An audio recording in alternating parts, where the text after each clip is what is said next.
welcome to the LHH Career Development and Mobility Insights.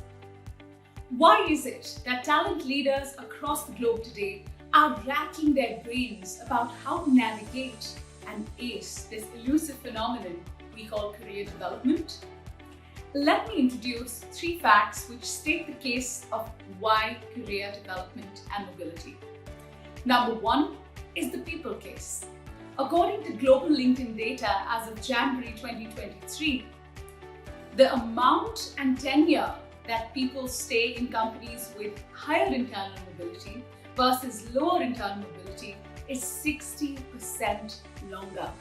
What does that mean? That means that when there is an organization with high internal mobility, as a colleague, I end up staying for a median tenure of 4.9 years, vis-a-vis a tenure of just 3.1 years in an organization where there is low talent mobility. So let's make the profit case.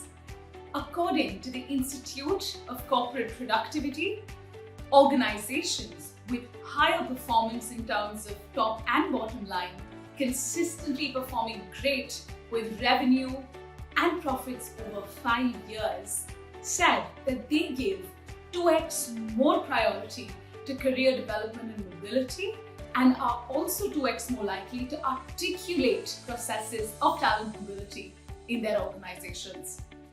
Number 3, let's look at the voice of the people.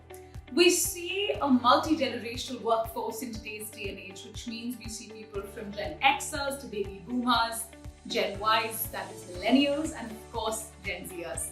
So what do they want from work? According to researches by both McKinsey and Gartner, they studied what people want from work across these generations over the last 5 years.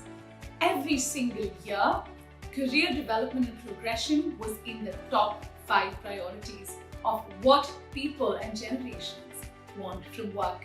So as you can see, regardless of the various phases that we go through in this world, be it pre-pandemic, during or post, be it great reshuffle or great resignation, this, which is career mobility and progression, remains a top priority for people across the globe and across generations. So now that we've established why we should even ace and talk about career development and mobility across organizations, let's talk about the hard things.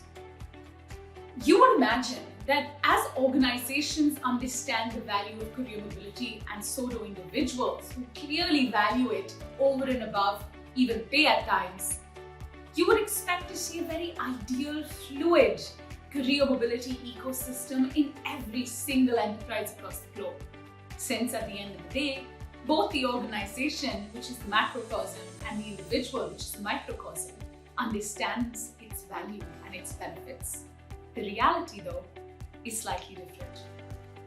According to Gartner, who surveyed over 3,500 individuals at work across the globe, they found that 67% of colleagues said that when they think of career progression or advancement, they think of it externally to their organization than looking internally. Only 1 in 3 colleagues said that we look internally first whenever we think about career advancement.